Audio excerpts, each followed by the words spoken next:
بسم اللہ الرحمن الرحیم۔ کل بھی بیان ہوا تھا اس چیز پر کہ وضو اور استنجا کے متعلق جو مسائل الف سے شروع ہوتے ہیں، جو الف کے لفظ سے ان کا ذکر ہوا تھا، اور کل کچھ رہ گئے تھے وہ مسائل۔ آج ان کا ذکر ہوگا کہ اعضاء پر کوئی چیز لگ جائے۔ وضو میں جن اعضاء کا دھونا فرض ہے، اگر ان پر کوئی چیز لگ جائے جو پانی کو پہنچنے سے منع نہ کرے تو اس کو ہٹانا فرض نہیں۔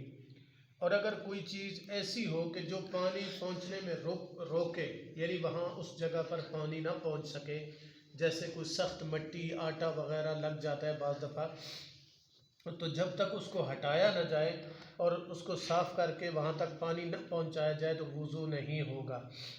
اسی طرح وضو اور غسل میں پہلے دھونے کے بعد خشک ہونے سے دوسرا عضو دھونا ضروری ہے۔ اکثر کیا ہوتا ہے کہ اس طرح ایک عضو دھو کر بیٹھ جاتے ہیں، صابن ملتے رہتے ہیں، وہ نہیں۔ ایک عضو دھویا اور دوسرا عضو اس وقت سے پہلے دھوئیں کہ پہلا عضو خشک نہ ہو اور دوسرا عضو دھو لیں، کیونکہ یہ سنت ہے۔ اور ایک عضو کو دھونے سے پہلے، خشک ہونے سے پہلے دوسرے عضو کو دھونا۔ اور وضو کے اعضاء دھونے میں پے در پے سنت ہے اور فرض نہیں، اس لیے پہلے عضو کو پانی سے دھونے کے بعد خشک ہونے پر دوسرے عضو کو دھونا مکروہ ہے، تاہم وضو درست ہو جائے گا۔ سنت یہ ہے کہ مثال کے طور پر چہرہ دھویا تو فوراً ہی ہاتھوں کو کونیوں سمیت دھویا جائے اور ہاتھوں کے خشک ہونے سے پہلے سر کا مسح کر لیا جائے، پھر اس کے فوراً بعد دونوں پاؤں کو ٹخنوں سمیت دھو لیا جائے۔ اگر چہرہ دھو کر اتنا وقفہ کیا کہ چہرے پر جو وضو کا پانی تھا وہ خشک ہو گیا تو وہ صحیح تو ہو جائے گا لیکن مکروہ ہوگا۔ وضو کے دوران عذر کی وجہ سے اعضاء کا خشک کرتے جانا بلا قرار جائز ہے۔ کوئی مجبوری ہے، کوئی بیماری ایسی ہے کہ وہ وضو کرتا ہے فوراً اور اپنے اعضاء کو فوراً خشک کر لیتا ہے، سکھا لیتا ہے تولیے وغیرہ سے۔ اگر اس کو کوئی مجبوری ہے، کوئی عذر ہے تو پھر تو ٹھیک ہے، لیکن اگر عذر نہیں ہے، اس طرح اگر کرتا ہے تو وہ سنت کے خلاف ہوگا، نماز بھی ہو جائے گی لیکن وضو صحیح نہیں ہوگا، کیوں کہ یہ سنت کے خلاف ہوگا۔ وضو کرتے ہوئے سر کے مسح کے علاوہ باقی تمام اعضاء کو 3 مرتبہ دھونا سنت ہے۔ اگر اتفاق سے پانی کم ہو اور وضو کے اعضاء کو 3 مرتبہ دھونے سے دوسری ضرورتوں میں حرج ہو، یعنی پانی اتنا کم ہے کہ چہرہ دھویا، اب چہرے کو 3 مرتبہ دھوئے گا تو بازو نہیں دھو سکے گا، اور اگر بازو کو دھوئے گا 3 مرتبہ تو اسی طرح پھر پاؤں نہیں رہ جائیں گے، تو ایسے موقع پر 1 مرتبہ عضو کو دھونا، 1 مرتبہ دھو کر گزارا کر لیا جائے۔ نماز پڑھنا سنت کے، اب یہ 3 مرتبہ دھونا سنت ہے اور نماز پڑھنا سنت کے خلاف نہیں ہوگا، کیونکہ یہ مجبوری تھی اور پانی نہ تھا۔ حضرت عبداللہ ابن عباس رضی اللہ تعالیٰ عنہ سے روایت ہے کہ رسول اللہ صلی اللہ علیہ وسلم نے 1 مرتبہ وضو کیا اور اعضاء کو 1 مرتبہ دھویا۔ اور ایک اور حدیث کا مفہوم ہے کہ حضرت عمر بن خطاب رضی اللہ تعالیٰ عنہ سے مروی ہے کہ میں نے رسول اللہ صلی اللہ علیہ وسلم کو 1 مرتبہ دھوتے ہوئے دیکھا ہے اعضاء کو۔ اسی طرح وضو میں جن اعضاء کا دھونا فرض ہے، اگر ان میں زخم ہو یا پھٹ گئے ہوں یا درد وغیرہ ہو تو ایسی حالت میں ان اعضاء کو پانی کے دھونے سے تکلیف نہیں ہوتی اور نقصان بھی نہیں ہوتا تو دھونا فرض ہے۔ اگر تکلیف ہوتی ہے یا نقصان ہوتا ہے تو مسح کر لیں، اور اگر مسح کرنے سے بھی تکلیف ہوتی ہے تو پھر مسح بھی نہ کریں، اسی حالت میں نماز پڑھ لیں، پھر اوپر سے ویسے ہاتھ پھیر لیں۔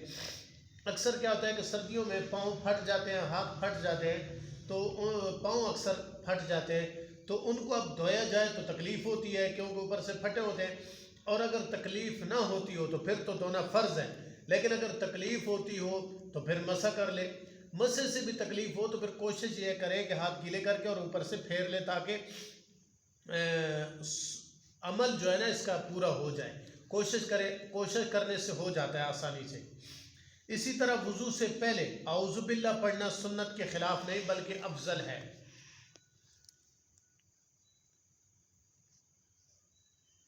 اسی طرح الٹا ہاتھ، اگر کسی نے تیمم کرتے وقت الٹا ہاتھ زمین پر مار کر چہرہ اور ہاتھوں پر مسح کر لیا، کیونکہ تیمم میں فرض 3 ہوتے ہیں، اس کا بھی ذکر آئے گا انشاءاللہ آگے۔ 3 فرض ہیں تیمم کے اندر۔ پہلا فرض یہ ہے کہ نیت کرنا کہ میں غسل کے لیے تیمم کر رہا ہوں، یا وضو کے لیے کیونکہ پانی نہ مل رہا ہو، یا کوئی مجبوری ایسی ہو کہ جہاں پانی ہو وہاں پانی لینے میں کوئی مشکل ہے، جان کا خطرہ ہے، اور تیسرا یہ ہے کہ پانی مل ہی نہیں رہا ہے، یا پانی استعمال کرنے سے کوئی بیماری بڑھ جانے کا خوف ہو، ڈر ہو، اس صورت میں وہ تیمم کرے گا۔ لیکن تیمم کرنے میں وہ یہ ہے کہ تیمم کے پھر فرض کتنے ہیں؟ 3 ہیں۔ پہلا فرض یہ ہے کہ وہ نیت کرے کہ میں وضو کے لیے تیمم کر رہا ہوں یا غسل کے لیے، دونوں کا تیمم ایک ہی ہے، لیکن صرف فرق نیت کا ہے۔ تو اس میں یہ نیت کرے گا کہ میں تیمم غسل کے لیے یا وضو کے لیے۔ پھر دوسری چیز، وہ دونوں ہاتھ زمین پر مار کر، مٹی پر مار کر، کسی ایسی جگہ پہ جس پہ گرد و غبار ہو، وہ آگے تفصیل سے انشاءاللہ ذکر ہوگا اس کا، کسی ایسی جگہ پر مار کر جہاں مٹی وغیرہ ہو، دھول ہو، تو وہاں مار کر دونوں ہاتھ چہرے پر پھیرے۔ اور یہ دوسرا فرض۔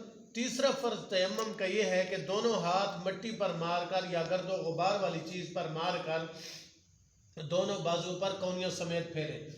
لیکن اگر کسی نے تیمم کرتے وقت الٹا ہاتھ زمین پر مار کر چہرہ اور ہاتھوں پر مسح کر لیا، تب بھی تیمم تو ہو جائے گا، لیکن سنت کے خلاف ہونے کی وجہ سے وہ مکروہ ہوگا۔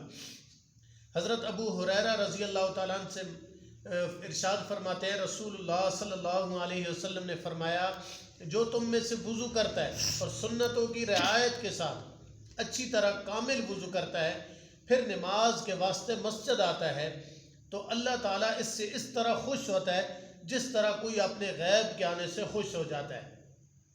کتنی بڑی فضیلت کہ گھر سے وضو کر کے آنا، سنت کی رعایت کا خیال رکھ کے آنا، ان ساری چیزوں پر عمل کرتے ہوئے اگر آئے مسجد کے، اس کا مفہوم یہ ہے کہ کسی آدمی کی کوئی چیز گم ہو جائے اور وہ چیز اس کو مل جائے، کوئی کسی کا کوئی آدمی کوئی چیز، تو اس کو جتنی خوشی ہوتی ہے اللہ رب العزت کو اس سے بھی زیادہ خوشی ہوتی ہے۔ کیوں کہ اللہ رب العزت تو 70 ماؤں سے زیادہ پیار کرتا ہے۔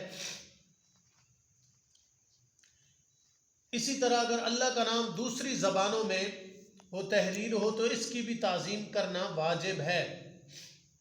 قیامت کے دن لاکھوں انبیاء کی امتیں ہوں گی، ان میں سے نبی اکرم صلی اللہ علیہ وسلم کی امت وضو کے اعضاء وضو کرنے کی وجہ سے چمکدار اور روشن ہو جائیں گے۔ اس سے نبی اکرم صلی اللہ علیہ وسلم اپنی امت کو پہچان لیں گے۔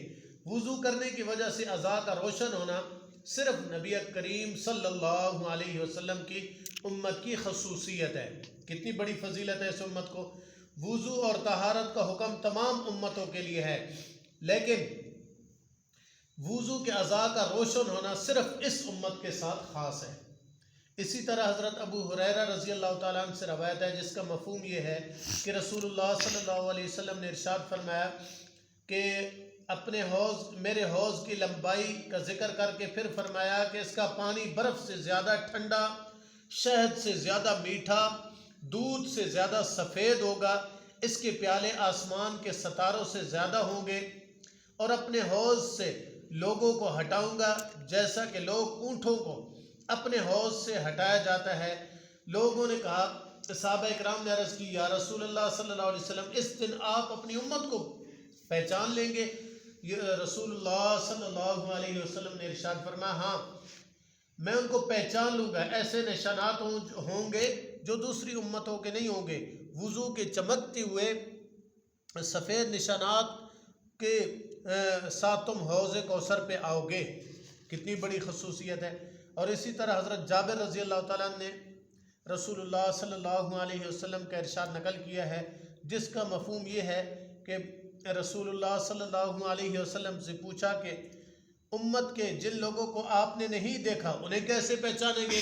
آپ صلی اللہ علیہ وسلم نے ارشاد فرمایا، چمکتے ہوئے نشانات سے، وضو کے نشانات سے، وہ مقام جو وضو کے اندر دھوئے جاتے ہیں۔ اسی طرح حضرت ابو ہریرہ رضی اللہ تعالیٰ نے بھی کہ رسول اللہ صلی اللہ علیہ وسلم کو یہ فرماتے ہوئے سنا ہے جس کا مفہوم یہ ہے کہ میری امت کو نشانات کے چمکنے سے پہچانا جائے گا، بس جس سے چاہے کہ اس کے نشانات بڑے ہوئے ہوں تو وہ وضو سنت کے مطابق رعایت کرتے ہوئے اور وضو کا اہتمام کرے۔ اسی طرح وضو کے ساتھ مسجد میں نماز کا اہتمام کرنے سے جتنا وقت انتظار میں گزرتا ہے وہ سب نماز میں شمار ہوتا ہے اور نماز پڑھنے کے برابر ثواب ملتا ہے۔ اللہ رب العزت سے دعا ہے کہ اللہ رب العزت عمل کی توفیق عطا